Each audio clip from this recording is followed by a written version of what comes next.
The topic is resistance or resistivity.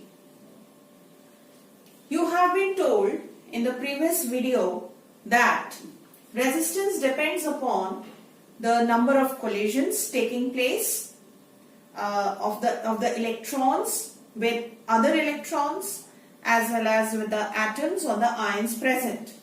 So the greater the number of collisions, the more will be the resistance, the more will be the obstruction to the flow of current. As well as resistance depends upon temperature. The greater the rise in temperature, the more will be the hindrance and more will be the resistance. There are two more factors on which resistance depends. Resistance is directly proportional to length of a conductor. The greater the length of a conductor, the more is the resistance. It is inversely proportional to area of cross section of a conductor, and it means that the lesser the area of cross section, the more is the resistance. Area of cross section basically stands for thickness. Thickness of a conductor. So that means the more the area of cross section means the thicker the conductor, the lesser will be the resistance. So on combining these two, it can be written as in this way, and on removing the proportionality sign here, I'll put a constant rho N upon A. So this is a proportionality constant known as resistivity.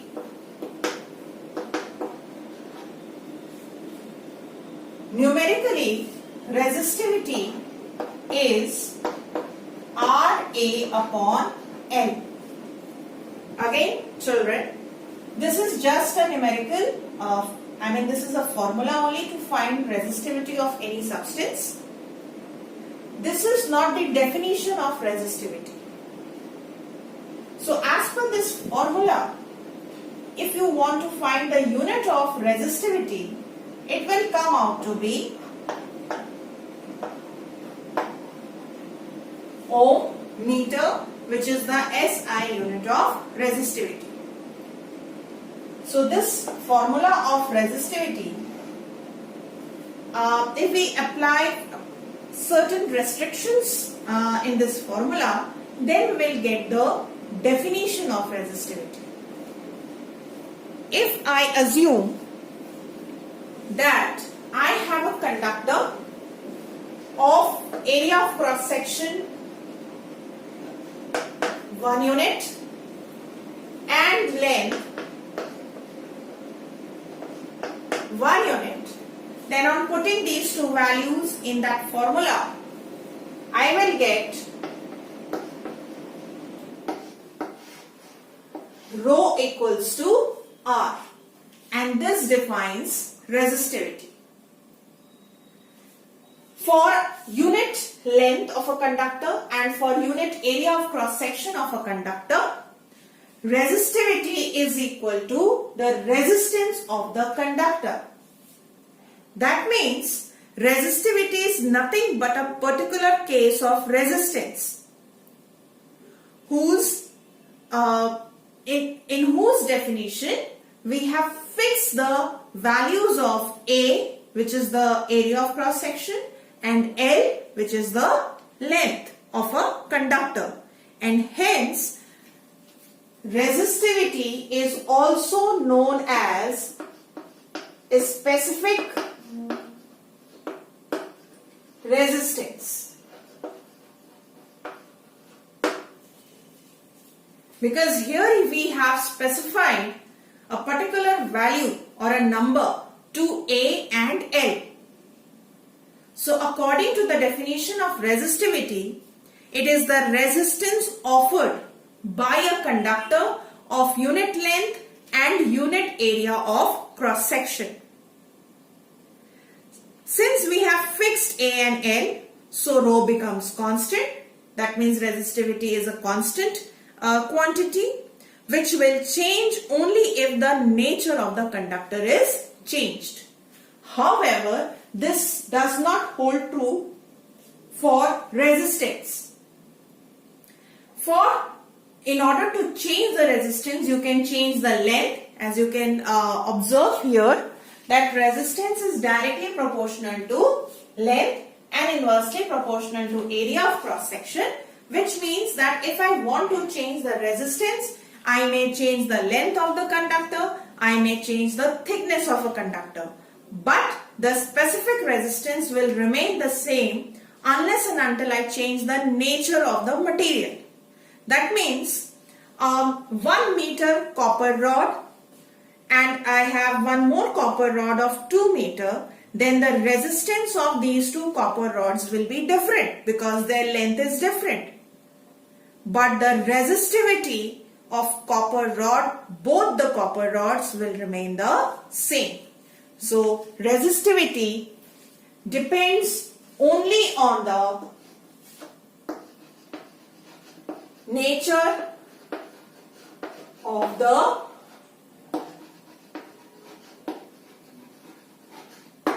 material.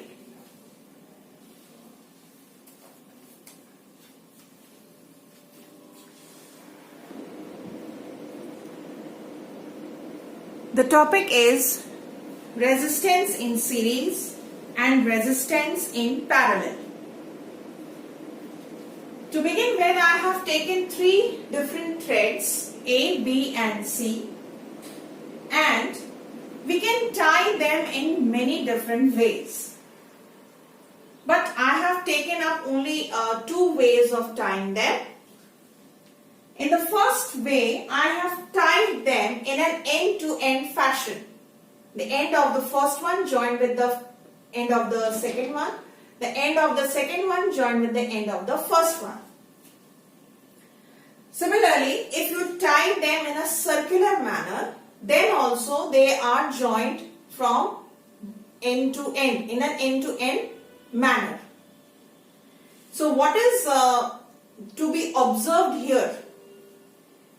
You need to observe that A and B, these two threads have the same common point, one single common point.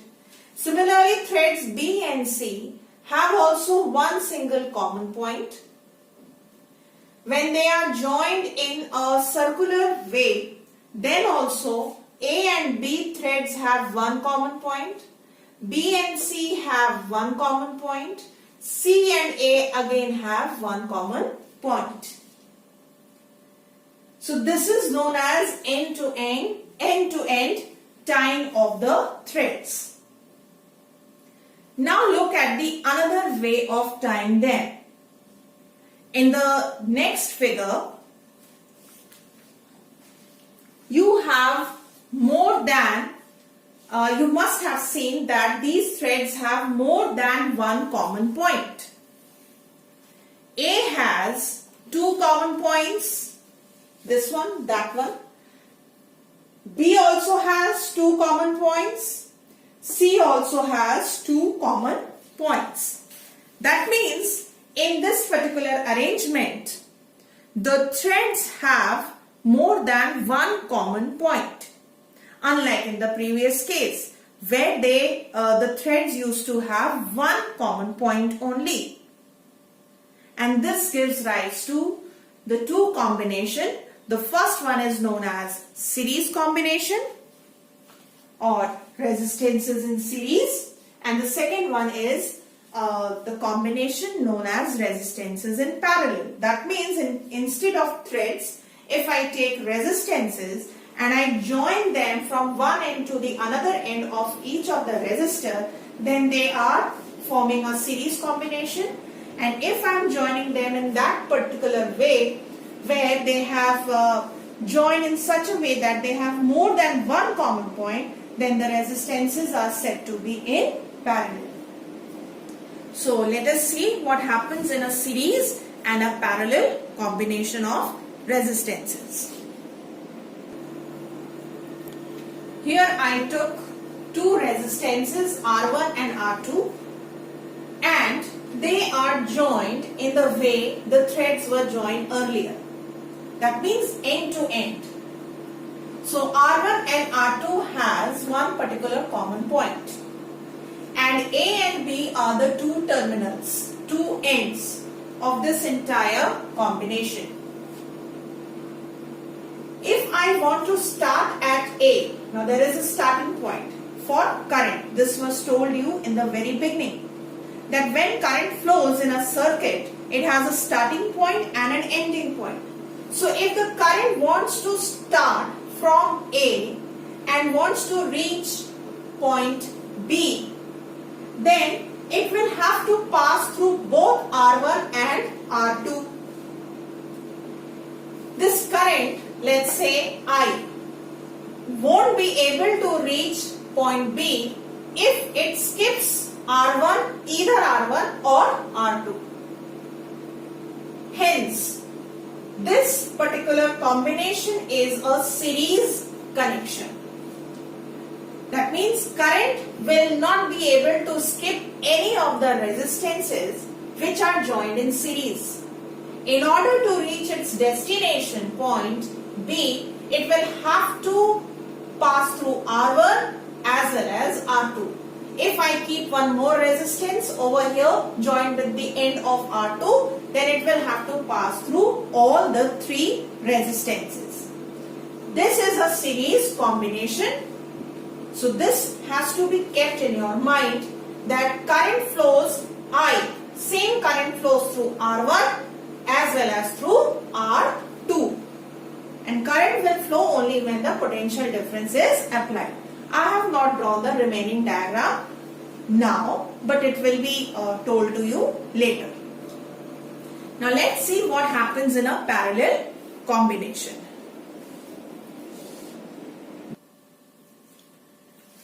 So this is a circuit for parallel, if you remember, and if you try to connect the thread diagram with that of the resistance diagram, you will find both are same. So here the current wants to reach its destination B. So as soon as it reaches this particular junction, it has two paths. Unlike in the previous one where it has only one path, but here it has two paths. The current may go from R1 and reach B. The current may adopt the second path and reach B. The current may divide itself into both and then reach B. That means it is not a hard and fast rule that it has only one path to follow, but it has, right now as per this diagram, it has two paths. It can either go from R1, it can choose R2, it can choose both of them. In order to choose both of them, the current will divide itself into two parts. Some part of the current will flow through R1, while some part of the current will flow through R2, and again the current that will reach here at this junction, it will join and finally reach the destination point B. This system of arrangement, this system of joining resistances is known as parallel combination. So that is the main difference between a series combination and a parallel combination.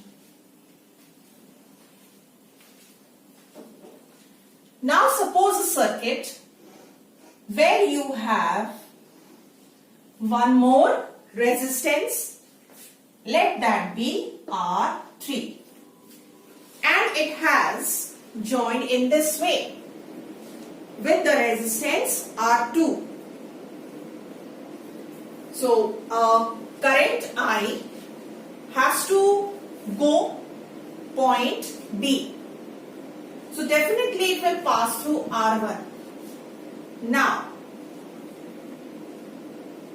it is not possible that as soon as the current reaches here at this junction, it is not possible for the current to simply pass through R2. It is not possible because here again it has two paths to go in order to reach the common point B. So either the current will follow path R3 or it will follow path R2.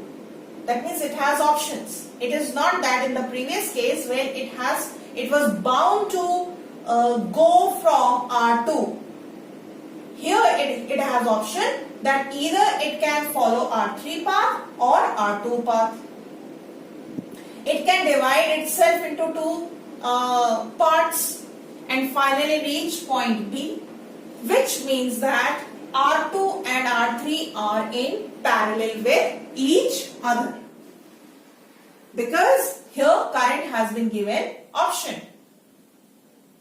But if I break the circuit from here, then current will definitely not go towards R3 because the circuit is broken, and it will go to R2 and then reach point B. In that case, R1 and R2 are in series.